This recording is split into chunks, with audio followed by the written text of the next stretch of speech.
Sir भाऊ कहा जा रहा है कि आप एनसीपी अजीत पवार ज्वाइन करने वाले 11 से 15 मार्च के बीच में। ये सब अफवाह है, ये सब झूठी मनगढ़ंत कहानी है। मैं ख्वाब में भी, ऐसे तो छोड़ो, ख्वाब में भी जाने का सोच नहीं सकता जहां कोई भविष्य नहीं है। और वैसा सवाल यह है कि मेरी आइडियोलॉजी से जो मेरा लगा हुआ है और मैं जिस आइडियोलॉजी से जुड़ा हूं वो कैसे कर सकते हैं? ये कहां से अफवाह फैलाई जा रही, किसने फैलाई? मैं ना किसी से बात किया, ना किसी से चर्चा हुई, ना कोई प्रस्ताव है। इसलिए मैं फिर से कहूंगा कि मैं कांग्रेस पार्टी का सिपाही हूं और सत्ता आए नहीं आए, रहे नहीं रहे, मैं अपने पार्टी में हूं। ये सब झूठी बात है और झूठी अफवाह है। हे सगळे काही ते आहे, ही खरं तर खोटी अफवा सगळी पसरवली जात आहे, सर्व असत्य आहे। मी स्वप्नात सुद्धा विचार करू शकत नाही, स्वप्नात असं तर सोडून देत। काय मला कळत नाही की हे सरकार आता ज्या पद्धतीनं चाललंय यामध्ये माझ्यासारखा एक आयडियोलॉजीशी पुरोगामी विचाराशी जोडलेला कार्यकर्ता यामध्ये जातीयवादी शक्ती बरोबर जाण्याचा प्रश्न नाही, त्यांच्या सोबत असलेल्या सोबत सुद्धा जाण्याचा प्रश्न नाही आणि ते होऊ शकत नाही। या अफवा आहेत, या कुठून तरी पेरलेली ही न्यूज आहे। माझी कोणाशी या संदर्भात चर्चा झालेली नाही। यापूर्वी मला नाव भाजपाशी जोडलं, यापूर्वी कोणाचे दुसऱ्या पक्षाशी जोडतात, कधी जयंत पाटलांचं नाव जोडतात। हे काय आहे मला काही कळत नाही, कुठून येतात हे, कुठून मीडियाकडे ही बातमी येते, कोण तो लोफर माणूस आहे या सगळ्या बातम्या पसरवतो, कोण बदमाश आहे या बातम्या पसरवतो। म्हणून यामध्ये अजिबात सत्य नाही।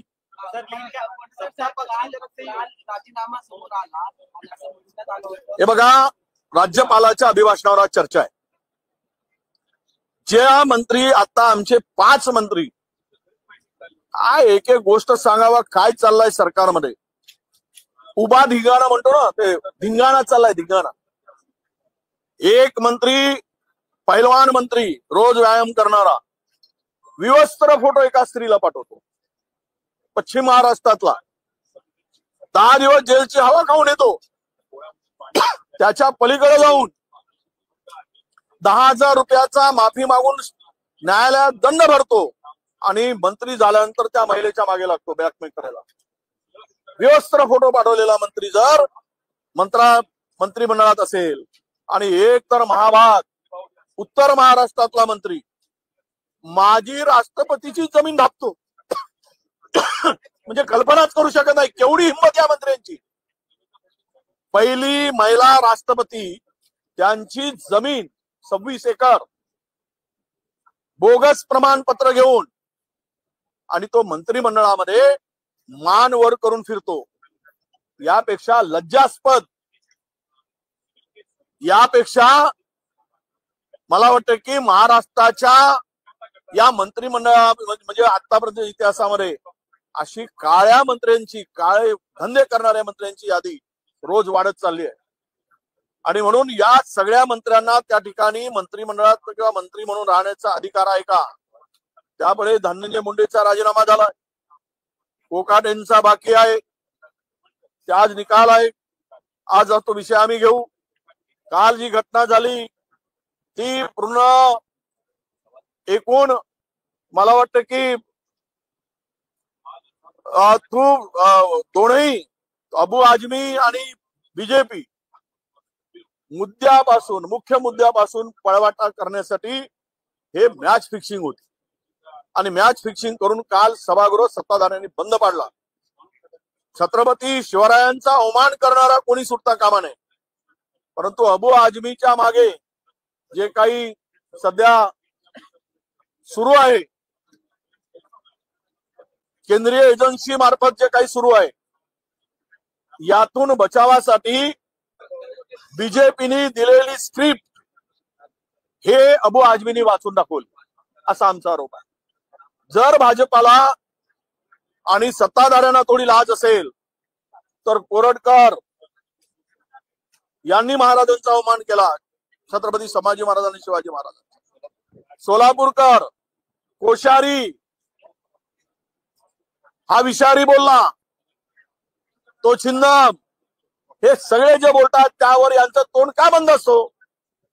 महाराजांवर इतकं वाईट आव्हान करणारी टिप्पणी करतात, महापुरुषावर करतात, पण त्यावर हे बोलू शकत नाही. आणि केवळ त्याला जाती आणि धार्मिक रूप देण्यासाठी मूलभूत जे प्रश्न आहेत, जे काही आता काल येणार होते ते बाजूला करण्यासाठी त्यांनी या प्रकारचं काम केलेलं आहे आणि ते मुद्दा उपस्थित केला आहे.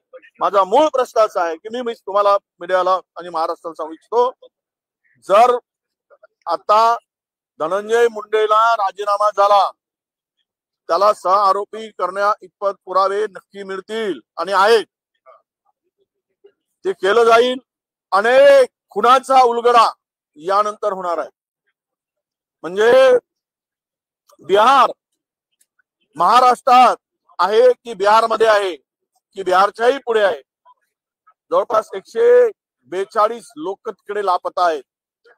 अनेकांचा आता तो मुंडेची पत्नी महिनाभराची मुदत देऊन तिने उपोषण सोडला, एक मुंडेच मारला, तो मारणारी पण टोळी कोण आहे ते पण शोधून निघेल. म्हणून आता याची सुरुवात झाली आहे.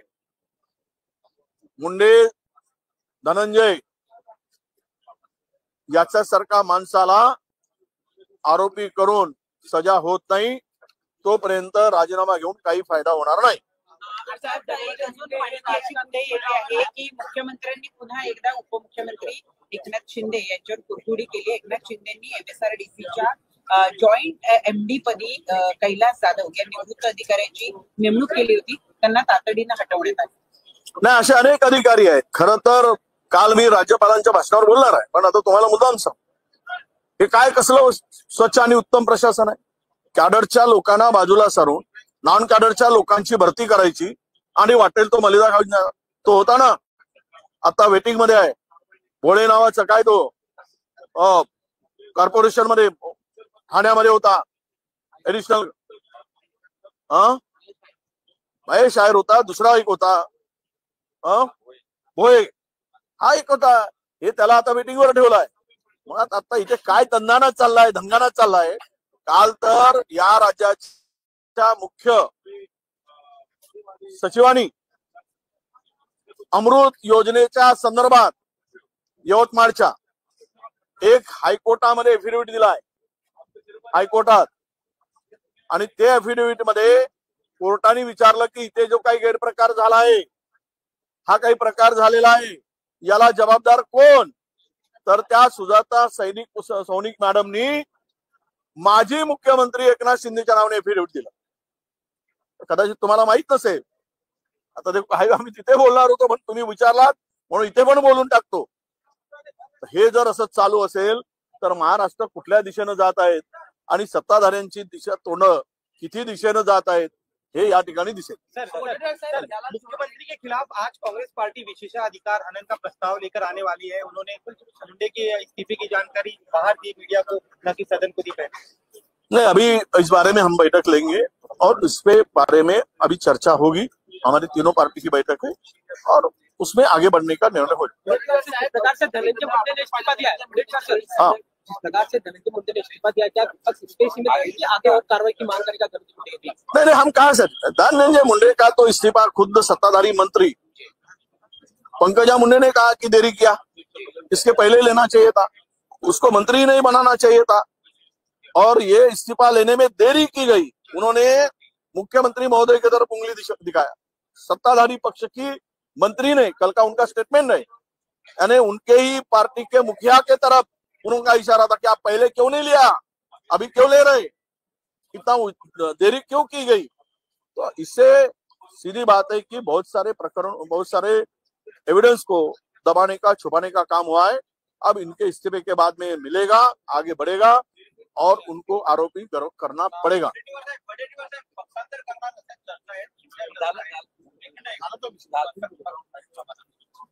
डबल विचारतो तो विचारूनच टाक.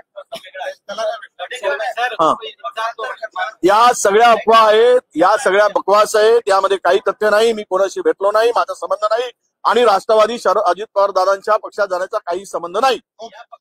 बस.